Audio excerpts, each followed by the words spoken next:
In the last chapter, we realized that we are probably none other than Godwyn himself. Marika, together with Ranni, Melina, Rykard, and the Black Knife Assassins, planned the Night of the Black Knives to free Godwyn from his body and thus from the influence of the Greater Will. According to the prophecy, Godwyn is to be resurrected in the Chapel of Anticipation and oppose the Golden Order. I would also like to add that Miyazaki often uses keywords to suggest that a connection exists. In this case, the keyword anticipation is used both in the description of the Nox armor, where it is stated they wait for eternal anticipation for their liege, and in the name of the Chapel of Anticipation. However, everyone assumes that Godwyn is dead. But if the prophecy is true, how did Godwyn survive? After all, the curse mark of death says, "This curse mark was carved at the moment of death of the first demigod, and should have taken the shape of a circle." However, 2 demigods perished at the same time, breaking the curse mark into 2 half-wheels. Ranni was the first of the demigods whose flesh perished, while the Prince of Death perished in soul alone. To find out how Godwyn was able to survive this night, we should look at who Godwyn was. Let's go back in time to the age of the Erd Tree. Godwyn is the son of Queen Marika and Elden Lord Godfrey. The practices of the Dragon Communion were widespread among the armed forces of the Erd Tree. There are still banners with the symbol of a dragon and armor of knights, which were later banned from the royal capital. The banished knights apparently partake in Dragon Communion and probably have done so in the past. On the one hand, we find the Dragon Communion seal with one of the banished knights, and on the other hand, the banished knights use Dragon Communion incantations. Nowadays, they are banned from the royal capital, but back then, they were forces of the Erd Tree. The practices of the Dragon Communion include the consumption of the hearts of defeated dragons in order to absorb their powers. In the Dragon Heart it says, "Dragon heart seized by a dragon tracker. Riddled with gravelstone, this grotesque organ continues to beat vivaciously." An offering used in the Dragon Communion. Consume a dragon's heart at the altar to make its power yours. While a terrible and savage-looking thing, the heart has a peculiar beauty to it. It is quite conceivable that the consumption of the heart symbolizes the absorption of the dragon's soul. In many of these, the consumption of the heart may even enable the eater to transform into a dragon for a time and gain dragon-like abilities. As stated in many of the Dragon Communion incantations, one of the incantations of Dragon Communion transforms caster into a dragon. In the age of the Erd Tree, the royal capital Leyndale was attacked by the ancient dragon Grandsax. In the malformed dragon helm it says, "A malformed golden helm, adorned with various dragon imagery and worn by the misshapen tree sentinels." After the great ancient dragon Grandsax attacked, the sentinels had an epiphany. The only way to truly protect the Erd Tree was to become dragons themselves. The huge ancient dragon Grandsax attacked the royal capital of Leyndale for reasons unknown, but fortunately, the royal capital's forces were able to repel him. The malformed dragon helm is depicted with a dragon. Interestingly, it has long hair, scales, and a tail fin. The tail fin is quite unusual in Elden Ring itself, but in general, dragons are most often associated with water in literature. Godwyn was already alive at that time, and the only place in the lands between where we see a tail fin as depicted on the helm is on the body of Godwyn. This makes me suspect that Godwyn himself apparently also partook in Dragon Communion. As a result, Godwyn had acquired the powers of dragon and was even able to transform into a dragon at times. If these external features of Godwyn's corpse were a consequence of the Rune of Death or the Death Root, we would have found them in other places as well, but this is not the case. Therefore, they were features of Godwyn when he was still alive. It may have been Godwyn himself who repelled Grandsax by temporarily transforming into a dragon and fighting him together with the forces of the Erd Tree. Godwyn's transformation into a dragon and the repulsion of the dragon Grandsax may have been the event on which the following epiphany is based. The only way to truly protect the Erd Tree was to become dragons themselves. After the defense against the ancient dragon Grandsax, the War of the Ancient Dragons broke out. The war between the forces of the Erd Tree and the ancient dragons. The war may have even reached as far as Farum Azula, since we even find the Crucible Knight still fighting the Beastman there. In the sword monument near the Stormcaller Church in Altos, it says, "The routing of the ancient dragons. Godwyn the Golden fought to the last, earning the friendship of dread Fortissax." The item descriptions of the incantations Electrify Armament and Honed Bolt are fitting.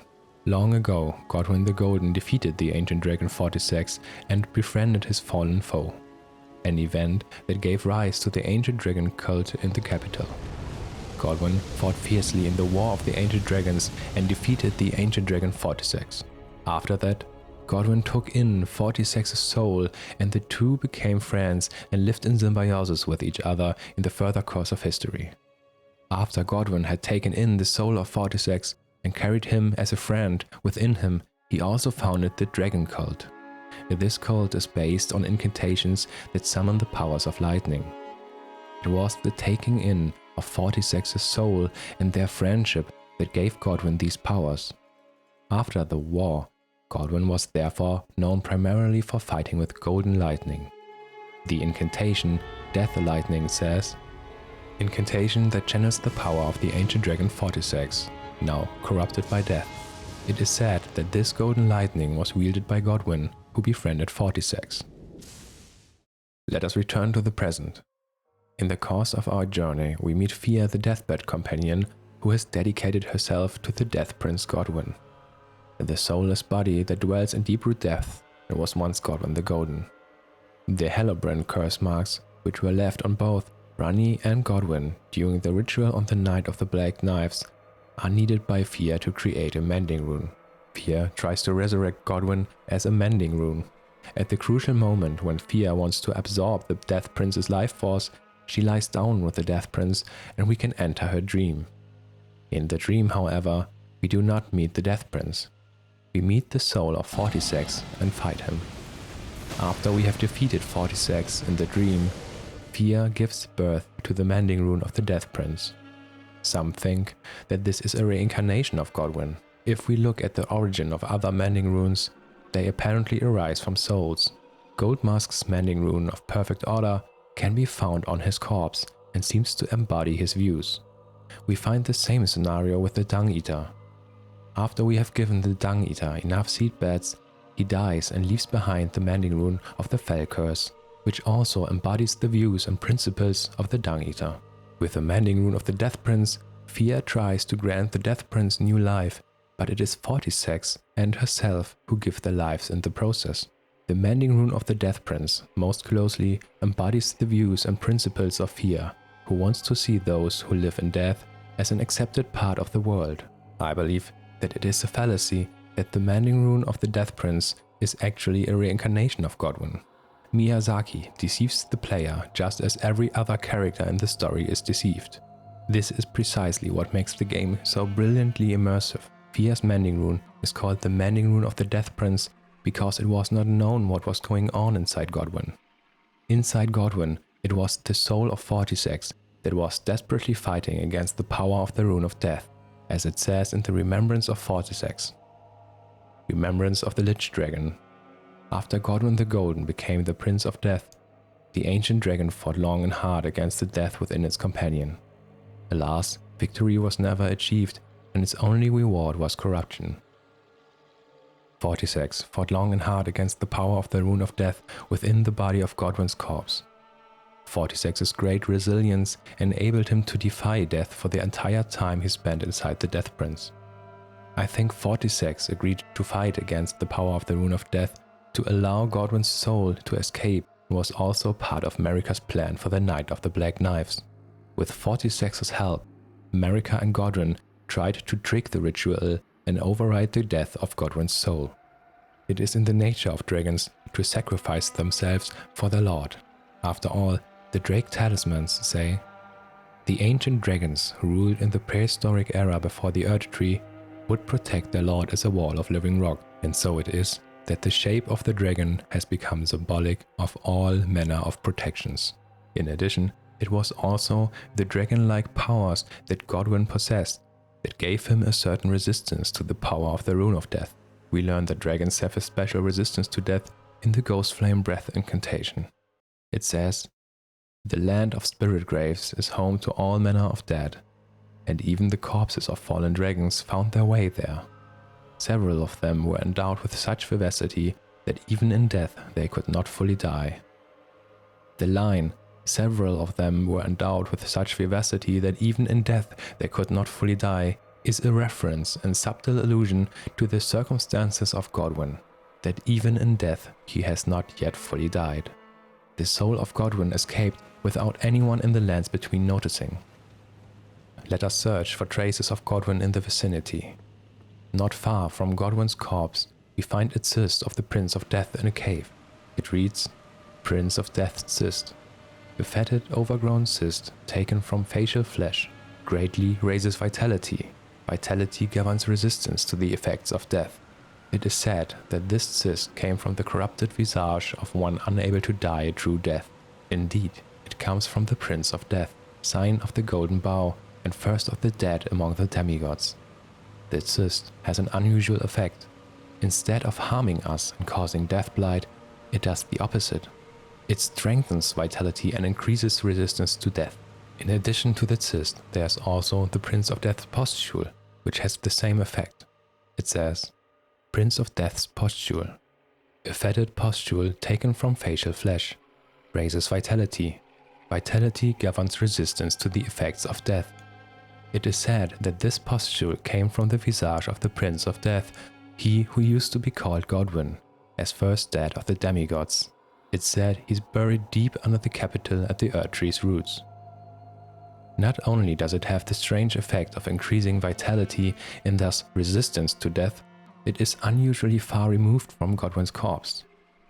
The cyst and the pustule are said to come directly from the face of the Death Prince. These cannot be the usual deathroot that appears and grows everywhere in the lands between. Deathroot looks completely different. The deathroot is completely black and has pale eyes, while the pustule and the cyst have golden hair and golden eyes. Also, not far from here, we come across a finger reader crone. She tells us the following.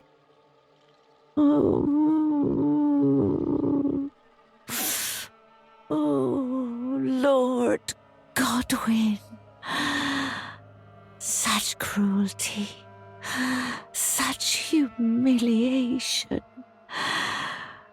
Oh, my poor sweet lordling should have died a true death, as the first of the demigods to die, as a martyr to destined death. But why must it yet bring such disgrace? A scion of the Golden Bow, sentenced to live in death. How could such a thing come to be? Obviously, the cruel act she's talking about is the Night of the Black Knives and the cruel ritual with which Melina and the Black Knife assassins, together with Godwyn, tried to free him from his body. Because Godwyn willingly took the risk of dying during the ritual with the power of the Rune of Death, the finger reader crown refers to him as a martyr of destined death. Furthermore, she says that he did not suffer a true death. Instead, he is now said to be one of those who live in death. What does all of this mean?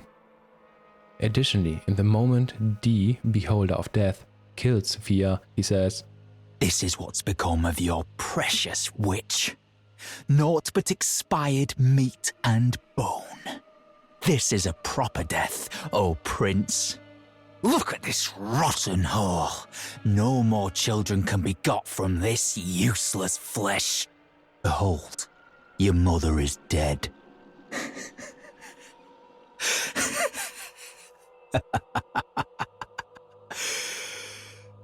This is revenge, you witch, and you ghoul. This is the wrath of D. D refers to Godwyn as a ghoul here. Could this be an allusion to the real circumstances of Godwyn's death? We know that Godwyn did not die a true death. There is another item that contains the term true death, namely the putrid corpse ashes. These spirits appear some distance from the summoner. Though their movements are dull and confused, their low moans make them effective at drawing the attention of enemies. True death does not come easily for them. We actually have both here. The putrid corpses are obviously ghouls that are unable to die a true death. Could it be that something similar applied to Godwyn? Let's take another look at the Black Knife Catacombs. These are apparently closely related to the Night of the Black Knives. Interestingly, in addition to the Black Knife Assassin and the Mausoleum Knight, we also find necromancers in the Black Knife Catacombs. These raise dead bones to life by conjuring spirits in them. For this reason, they are also called those who live in death. These are spirits that settle in dead bodies and thus bring them back to life. Furthermore, we still don't know what role Rykard played in the Night of the Black Knives. In addition to Rykard's later sorcery, Rykard's Rancor, we find an illustration of an undead in Rykard's cameo. Apparently, Rykard practiced necromancy. If we look at everything together, it becomes clear what happened to Godwyn and what role Rykard played. It is exactly the circumstances described in the putrid corpse ashes. Godwyn's spirit was summoned by Rykard at some distance from his corpse as those who live in death. In this way, Rykard made his contribution and helped Godwyn to escape. As a putrid corpse and ghoul still fighting against death, Godwyn apparently loses parts of his body, leaving behind the Prince of Death's cyst. As those who live in death, Godwyn tries to escape. Unintentionally, he leaves pustules and cysts as traces. The finger reader crone laments Godwyn because he has escaped her influence, as she was also the wet nurse of Godwyn. As a finger reader crone, she is on the side of Radagon, the Two Fingers and the Greater Will. The true nature of the finger reader crones comes to light when they are attacked.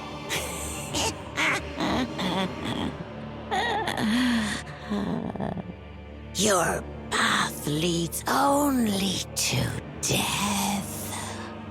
They are nothing more than old manipulative witches. Godwyn was able to escape as those who live in death, as a ghoul that loses pustules and cysts because he's rotting and fighting against death. The pustules and cysts still contain the vitality of Godwyn, which has fought against death and for this reason has just that effect.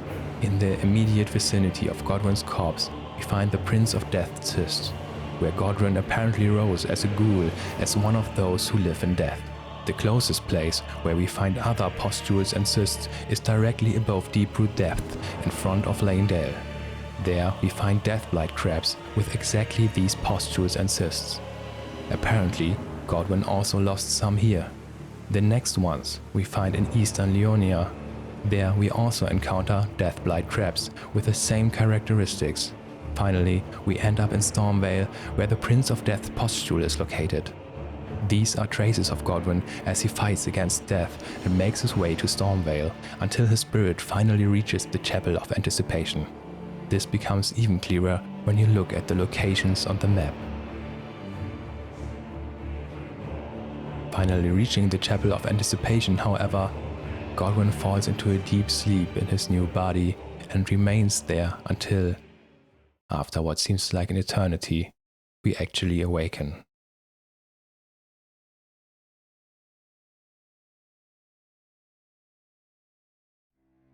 There are further clues which can be found in the form of color coding.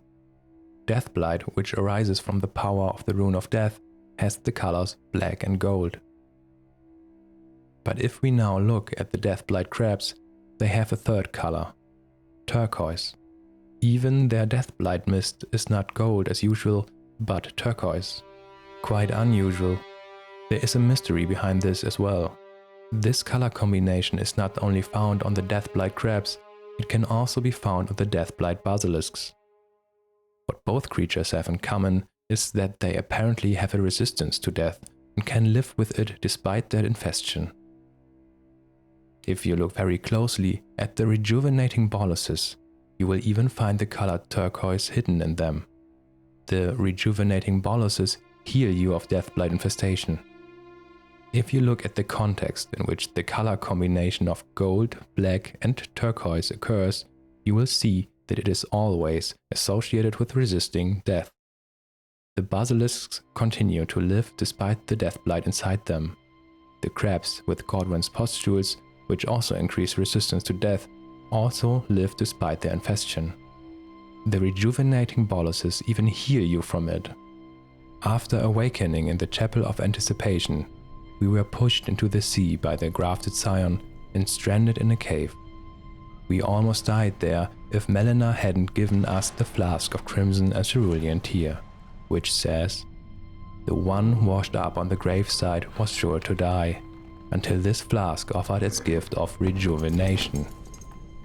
After we received the gift of rejuvenation and finally came out of the cave to the surface, it was the sky that shone in exactly these colors, a subtle illusion that we, as the resurrected Godwyn, have overcome the battle with death.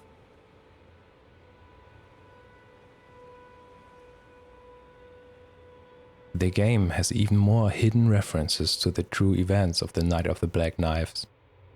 Above Deep-Root Depth, in the outer area of Langdale, there is a place where followers of Godwyn the Death Prince can be found. We recognize that these are followers of Godwyn because the Omen uses the death sorcery Fear's Mist. Similar to Fear, all followers present here wear a hood as a symbol. This area was designed with Godwyn in mind and contains the hidden references to the true events of the Night of the Black Knives.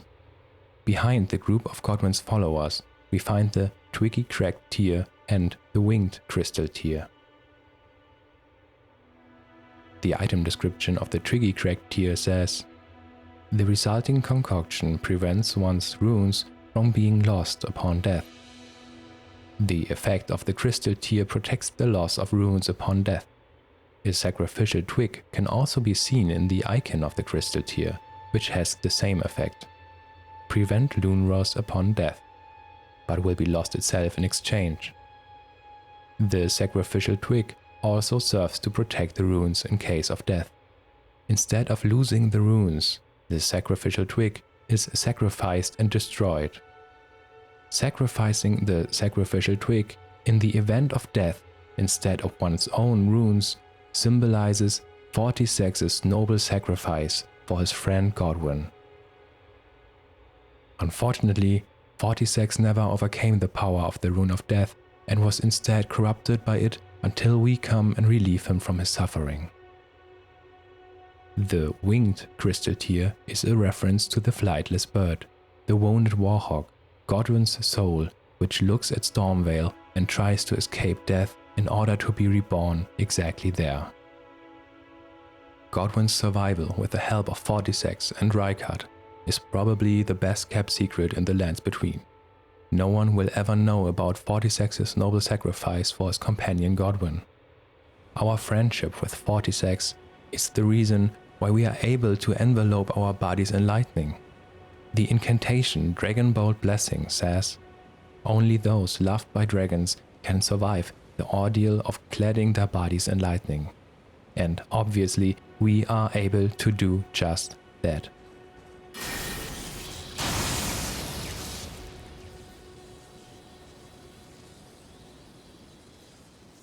The Finger Reader Crone in Deep-Root Depth is apparently aware that Godwyn escaped, as those who live in death. Accordingly, it is also known to Radagon and the Greater Will.